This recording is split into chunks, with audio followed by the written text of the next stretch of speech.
All right, we've got an analysis of Hezbollah drone footage over northern Israel, trying to figure out what exactly happened there. Two new reports pushing back on previous claims that Gaza is experiencing a famine, and it looks like the Houthis may have just sunk another ship in the Red Sea. It's a lot to get into, so I'm glad you're here. Now, starting with this Hezbollah drone footage, I'm going to go ahead and play a clip here in the background that they released on their Telegram channel, about a 10-minute clip in total. This is one of those things where it's not good, but it also isn't as bad as some folks are making it out to be. So came across an interesting assessment here from the Israeli Alma Research and Education Center, where they said on June 18th, Hezbollah released a 10-minute video showing an aerial reconnaissance sortie carried out by a UAV over the Haifa Bay area. The video shows several locations, including the Rafah complex, the civilian and military ports of Haifa, Haifa Airport, and sections of the Kiryat cities. Hezbollah carefully identified and pinpoint important target locations throughout, which they did. And you can see that marking here. They kind of zoom in and out throughout some of this footage, go back to a map to show you where they are in Israel. It's a well-done clip, all things considered. At baseline, any country, Israel included, you don't want any enemy drones overhead at all. 0 is the preferred number there. But mistakes happen. Things do get through. And from what we're able to tell at this point, it looks like this footage may have been pieced together over multiple missions over the period of a couple months. So their assessment here says that it can likely be assumed that this footage was released to show Israeli decision makers that Hezbollah is monitoring sensitive sites within Israel and that they are capable of hitting them in the event of war. We've talked about this before, but the Hezbollah threat is significantly different than the Hamas threat. So one of the major concerns for an Israeli war with Hezbollah is Hezbollah's stockpile of long-range munitions. Some artillery and mortars, certainly, but more importantly, rockets and missiles. So by Hezbollah flying a drone over some of these Israeli facilities further inside the country, it's showing the possibility that, one, maybe that drone could be outfitted with a munition and turned into a loitering munition of sorts, just drop a grenade or fly into a target. But also it might be able to, in real time, identify targets for missile or rocket strikes carried out by Hezbollah. There's some argument that the quantity of munitions that Hezbollah has along their southern border is enough to overwhelm Israeli air defenses in the north. So, Hezbollah showing that we can put a drone directly over some of your sensitive military sites should be concerning for Israel. Again, nobody inside of Israel is going to look at this and say, that's good, I'm glad that happened. They're all going to want these things shot down the minute they cross into Israeli airspace. The research center here said, however, there's no certainty that the video is filmed during a single sortie. Although the entire video is filmed in daytime, an analysis of the cast shadows shows that there are differences between relatively close sites, indicating that they were filmed at different times. While the shadow in certain areas appears to imply that the footage was shot in the early morning, others seem to have been filmed in the afternoon and others near sunset.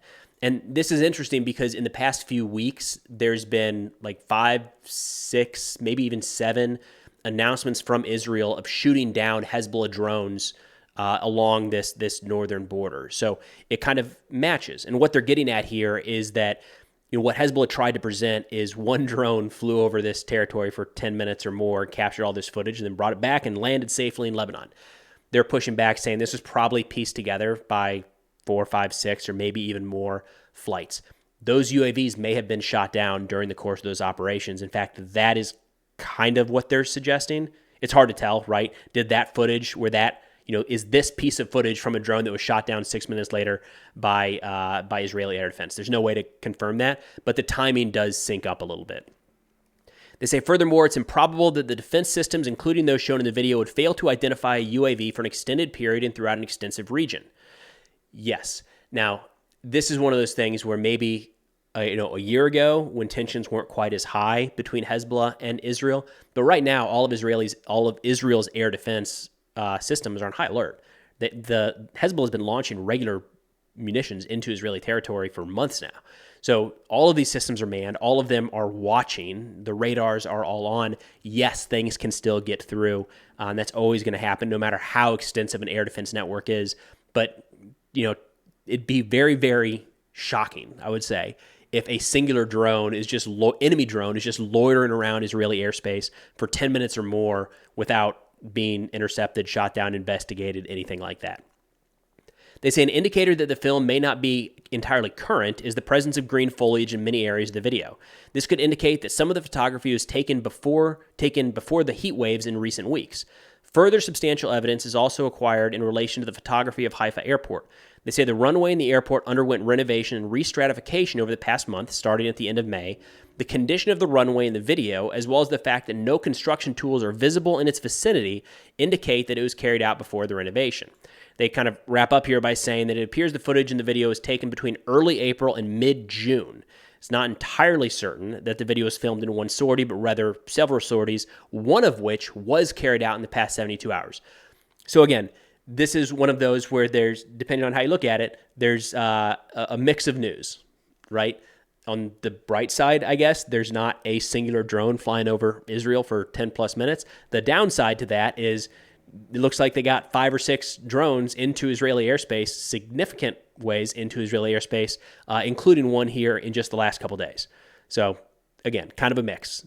You don't want that at all at baseline, but some interesting information. And this comes amidst increasing tensions between Israel and Lebanon, or Israel and Hezbollah specifically, on their northern border. So it's noteworthy. Anytime Hezbollah puts something out like this, certainly directed at Israeli leadership. Now, this past week, we had 2 new reports come out pushing back on previous claims that there's a famine in Gaza. Now, before diving into this, I want to be very clear that this is not an area of expertise for me. This is not something I have previous training or experience in when it comes to, the classification of food insecurity in a war zone or assessing whether or not a famine might take place. Zero background in that, okay? I'm bringing this up, addressing these reports, because I've seen them referenced a lot in recent days when talking about the war in Gaza, how it's going to play out going forward. So I feel like it's at least worth providing a high-level overview, which I'm going to try my best to do here. But I do want to note some of the names that are coming up in this research is the first time I'd ever heard of them, right? So again, this is not an area I'm awful familiar with. So the first of the 2 big reports comes from the Integrated Food Security Phase Classification, IPC, Famine Review Committee. And they looked at a report put together by the Famine Early Warning Systems Network that said a couple months ago that at least 20% of households in an area in Gaza are experiencing IPC-5 outcomes, meaning these households are facing an extreme lack of food. At least 30% of children are suffering from acute malnutrition, and at least 2 per 10,000 people are dying each day. The Famine Review Committee looked at that report, did their own research, and then said they could not find that report plausible given the lack of supporting evidence for April, the period of time where they were conducting some of this research, and then projecting forward from May through July. So a couple pieces here that I know are going to come up in the question or in the comments. What's the funding? Who's behind these organizations? Who do they belong to? Because they're non-governmental organizations, but there's always some connections there, right? The Famine Early Warning Systems Network, the group that originally said there is a famine in Gaza, or one of the groups that originally said that this report is specifically pushing back on, was created by the U.S. Agency for International Development. It has done a lot of work with State Department and others here in the United States. The Integrated Food Security Phase Classification, so the group then that was responsible for this most recent report, saying that original one isn't valid or we can't verify it. Pulling from their website, they say the IPC was developed in 2004 to be used in Somalia. Since then, a global partnership of 15 organizations is leading the development and implementation of the IPC at global, regional, and country level. With over 10 years of application, the IPC has proved to be one of the best practices in the global food security field and a model of collaboration in over 30 countries in Latin America, Africa, and Asia. The IPC says they're funded through the EU, UK, AID, US, AID, and Canada, and they have partnerships with World Health Organization, UNICEF, Oxfam, and quite a bit more. Then we have a second report that came out just a day or yesterday, I believe, actually, June 18th, where a pair of professors from Columbia University added their research saying that sufficient amounts of food are now being supplied into Gaza. They say, according to their research, they were able to demonstrate that 250 truckloads of food would suffice to feed the entire Gazan population in accordance with a normal diet in North America. They added that Israel is meeting that 250 a day and plans to increase it to a further 400 to 500 trucks a day, adding that Israel is regularly halting offensives for as much as 4 hours a day to facilitate the deliveries of some of this humanitarian aid. The Columbia report went on to say, quote, nevertheless, food is not consistently distributed inside of Gaza, adding that this is likely due to reports of sabotage and theft by Hamas. So there's multiple issues here that need to be addressed and need to be viewed, right? On the one hand is whether or not the right quantity of food is getting into Gaza at baseline. Like that's issue one. If there's not enough getting in, then you've got a pretty clear answer. But the second part that they hit on here that, to me at least, becomes much harder to gauge is how effectively is that aid distributed, especially because so much of Gaza is still a war zone, and you still have Hamas militants running around, sometimes securing that aid for themselves and moving it down into the tunnels. So again, you've got the question of, is the amount of aid moving into Gaza the right amount? Is it sufficient? And then the second piece that I think is much, much harder to gauge, is it being distributed effectively, or do you still have people inside of Gaza that are not able to access food, even though there appears to be a fair amount coming across the border? Now, we also have a new report just came out a couple days ago saying that Israel apparently had a pretty detailed idea of what October 7th might look like weeks before that massacre took place. They said a newly surfaced document has revealed that the Israeli Defense Forces and intelligence systems had detailed knowledge of Hamas's plan to raid Israel and kidnap 250 people weeks before the October 7th attack.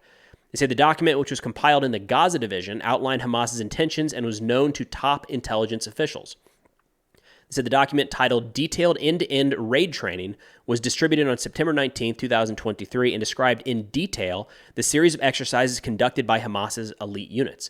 These exercises included raiding military posts, kidnapping soldiers and civilians, and maintaining the hostages once they were in the Gaza Strip.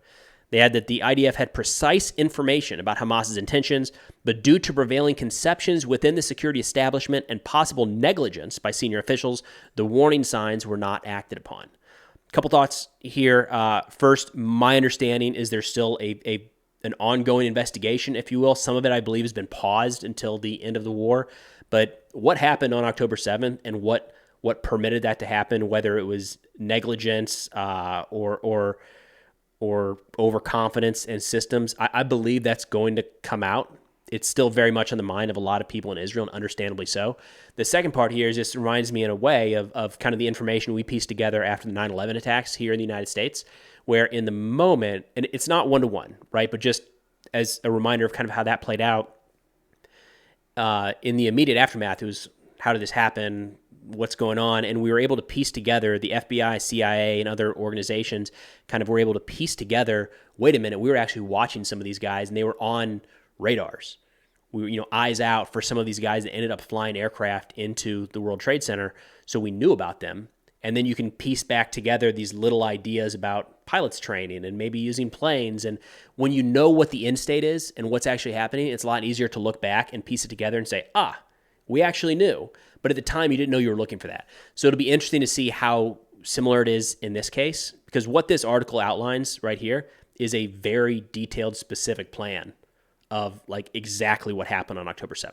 So again, not one-to-one with 9/11, but it is something in my mind of after the event takes place, it's a lot easier to fit those puzzle pieces together because you actually know what the puzzle looks like, as opposed to in the moment, is it just a spattering of information that doesn't really make sense? But either way, that's a significant report, and I'm sure we're going to continue to hear more and more details come out about this of how October 7th was allowed to happen.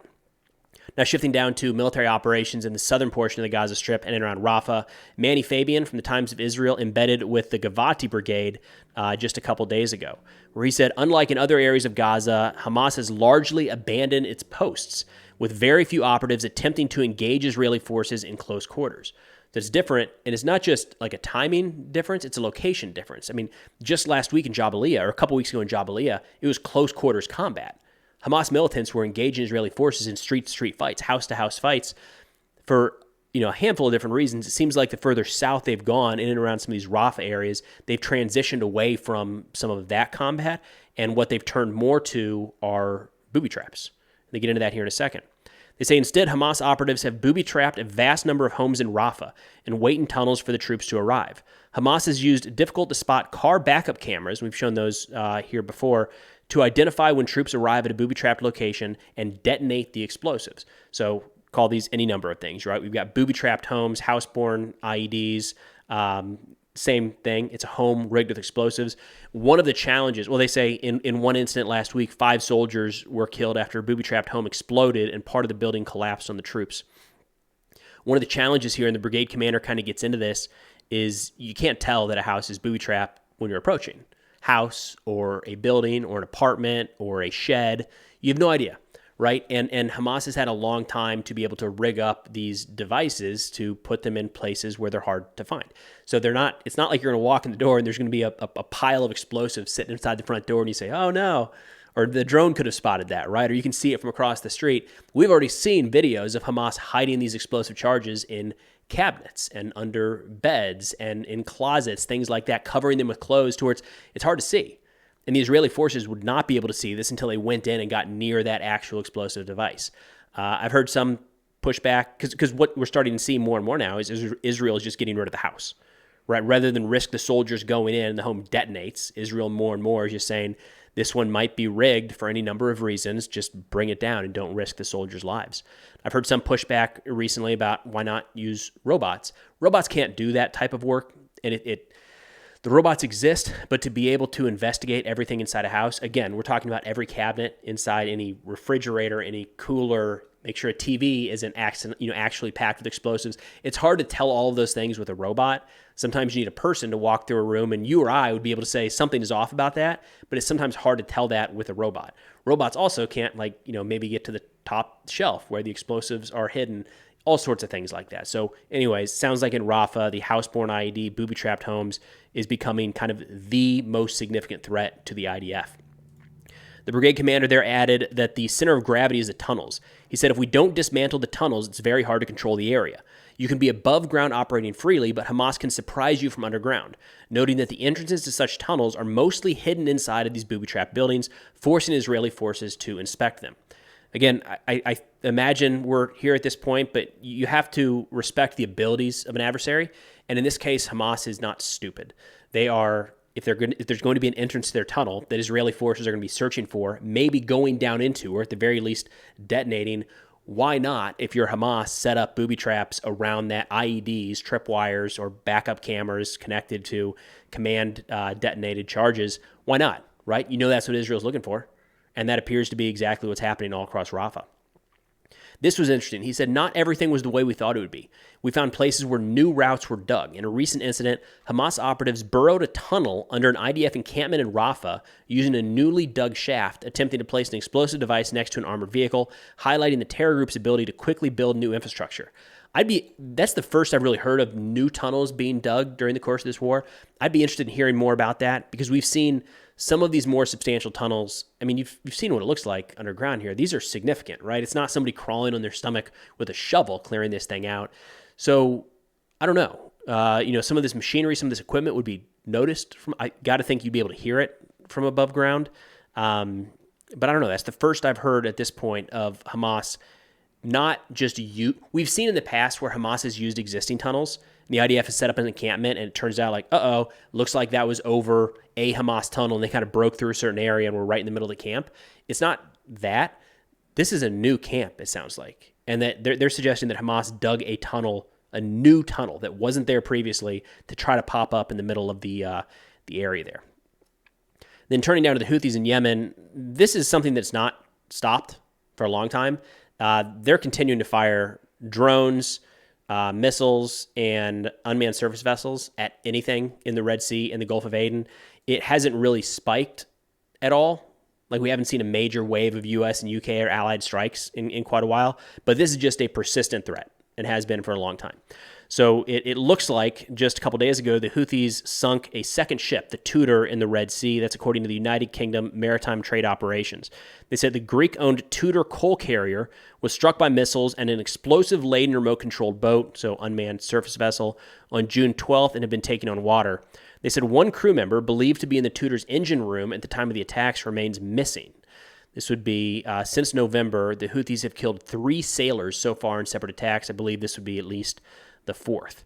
I want to share some graphics here from Intel Schizo on Twitter, X. He's been putting these together to get an understanding of kind of what's playing out in and around the Red Sea, the Houthis, Gulf of Aden, all that stuff.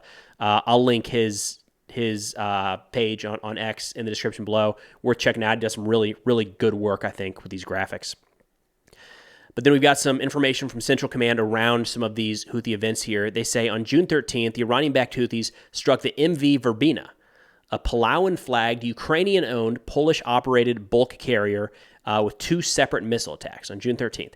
They say they launched 2 anti-ship cruise missiles into the Gulf of Aden. Both struck the ship.